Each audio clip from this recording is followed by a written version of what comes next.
Niliyewaita hapa anaitwa Odenberg Mwaliambi, ni mkandarasi na mkurugenzi wa kampuni ya Ruhama 333. Nimekuja hapa kuomba msaada kwa Mheshimiwa Rais wa Jamhuri ya Muungano wa Tanzania, Mheshimiwa Samia Suluhu Hassan, anisaidie kwenye kesi yangu ya namba 1 iliyofunguliwa katika mahakama ya kanda ya Sumbawanga, mahakama kuu, na baadaye kwenye rufaa ikawa namba 66/9, ambayo binafsi naona nimeonewa sana na sijatendewa haki. Namuomba Rais Mheshimiwa Samia Suluhu Hassan anisaidie, lakini pia namuomba Jaji Mkuu na Mwanasheria Mkuu wa serikali wajaribu kupitia hii kesi yangu, wafanye mapitio, waone jinsi gani sikutendewa haki. Naomba wanisaidie, naomba msaada wao. Mheshimiwa Rais, naomba nisaidie. Nimeteseka sana toka kesi imeanza, toka 2015 mpaka leo. Maisha ni magumu, nimeshindwa kulipia kampuni, nimeshindwa kusomesha, madeni nimelipa madeni mahakamani, lakini bado. Naomba Mheshimiwa Rais aingilie kati swala langu. 9. Namuomba Mheshimiwa Jaji anisaidie, afanye rejea, arudie, wafanye mapitio, waone namna gani sikutendewa haki.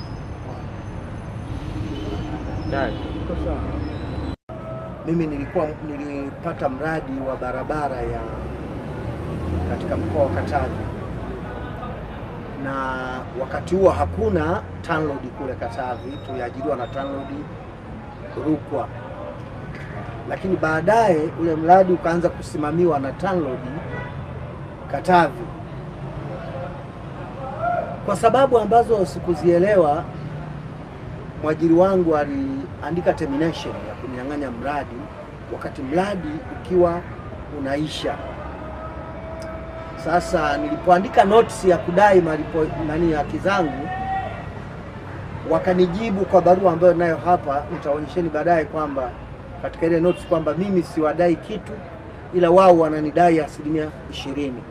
Nikamwambia basi hiyo 20%, maana yake 80% si tayari, nipeni hiyo 80%. Wakakataa. Basi baadaye nilikwenda mahakamani, katika mahakama kuu Sumbawanga. Pale mahakamani kesi ilikwenda ilivyokwenda, lakini mwisho wa siku kesi ilikuisha. Kesi ilivyoisha, ikaisha kwamba mimi nadaiwa na TANROADS milioni 29, na mimi na wadai milioni 800, asiwepo wa kumdai mwenzie, pamoja na sababu zingine. Lakini hii nikaiona ni nani sana, kwamba mimi nadai 800 nisidai, wao wananidai 29 wasinidai. Kwa kweli tabu ilipoanza ni pale sasa nilipoanza kukata rufaa. Toka siku ya hukumu tarehe 15, tarehe 20 nikawa nimepeleka notice ya kusudia kukata rufaa, na pia nikawa nimepeleka maombi ya kuomba documents za kimahakama ili niweze kukata rufaa. Cha ajabu, nilipopeleka zile notice nikamkuta karani pale. Yule karani akazichukua zile notice, akakimbia nazo bila kuonekana. Tulikuwa tunatafutana siku 3 nzima. Sasa baada ya kumkuta ananiambia mimi sio muhusika, twende nikupeleke kwa muhusika. Kunipeleka kwa muhusika, ananiambia amempa sijui mhudumu wao. Lakini baadaye tena Kabano akaanza kusema mimi nimezituma kwa watu wako unaowadai. Nikasema umetumaje bila idhini yangu mimi? Mimi ndio natakiwa kuzituma hizo notice. Wewe ulianzaje kutuma? Hakunijibu. Basi baadaye nikaenda, narudi kesho yake wananiambia hapana, wewe nenda kwa msajili moja kwa moja. Nikaenda kwa msajili nikamkuta mama mmoja, wakaniambia wako 3, kuna huyu mama na wengine. Nilipomkuta yule mama nikamueleza malalamiko yangu. Nilipomweleza akamwambia yule bwana karani yule ambaye alikataa akaniambia sio mahali pake. Akamwambia bwana, sasa cha kufanya hapa huyu bwana tunamwandikia aende Sumbawanga akaonane na wale kule, kuna maelekezo tutawapa wale kule. Sasa Kalani, kama kuna shida mpe namba yako ya simu. Yule Kalani akagonga muhuri, akaandika namba ya simu. Namba ya simu anayoandika sio ya kwake, jina analotaja sio la kwake. Mimi kule muda umeisha, nikapiga simu, anapokea mtu mwingine, siye yule ambaye mwenye namba aliyeniandikia na amegonga muhuri. Nikarudi hapa nikamweleza msajili mkuu wa Court of Appeal, mbona yanatokea haya? Nguvu hii mbona ni kubwa, kuna shida gani? Sasa nafanyaje? Haya malalamiko yangu nimeleta, inakuwaje haijajibiwa? Sasa nafanyaje? Naanzia wapi? Akaniambia bwana, hapa cha kufanya achana na wale au watakusumbua bure. Kuna sheria inayokutaka unaweza kaombea hapa. Kweli mimi nikaandika maombi, nikasajilia hapa. Nimesajilia hapa, nikawa katika kusubiri, nikaanza kujiuliza kama hali iko hivi ninaweza kupata haki. Nikakuta mimi siwezi. Na je, kuna connection gani? Manake wale kule ndio hawa.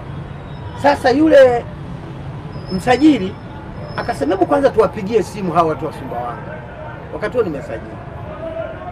Akawapigia, bwana habari, wakasalimiana. Bwana, kampuni ya Ruhama unamfahamu mwenye kampuni? Wakasema ndio. Hebu tuelezeni kesi imeishia wapi? Wale kule wakakaa kimya, waliweka loudspeaker. Kimya. Mwisho wananiambia bwana, unaona bwana, hawa sio msaada kwako, wewe achana nao hawa. Sasa nikasema kama naachana na hawa na huyu hapa anayenifanyia hivi ni hapa Court of Appeal, kuna uwezekano mimi wa kupata nani hapa, wa kupata haki?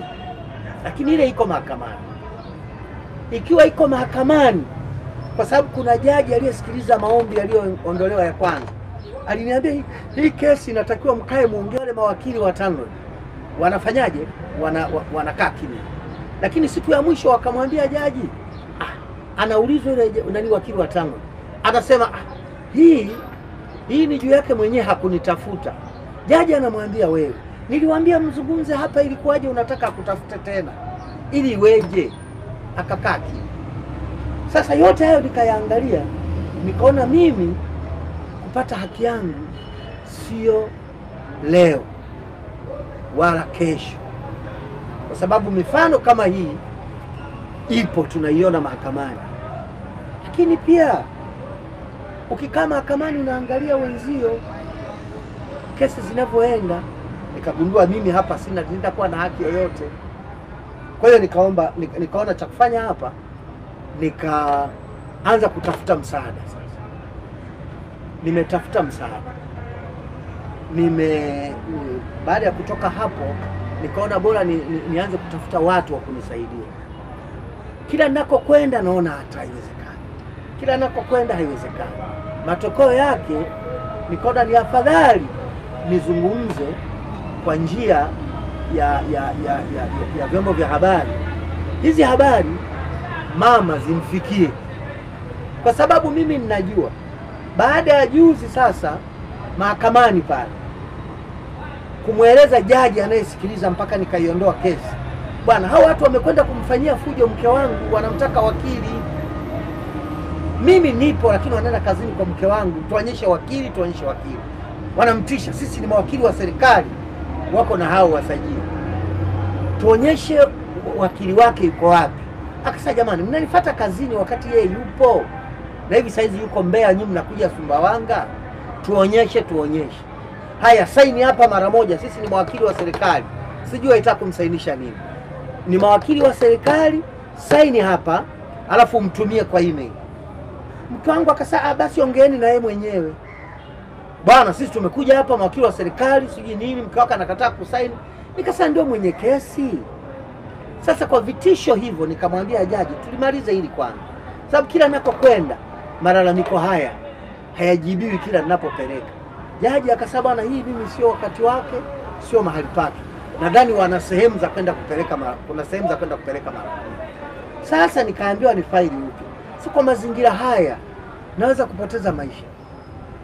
kwa sababu kama kile unapokwenda hawataki, na inaonekana ni maagizo yanatoka mahali yanateremka.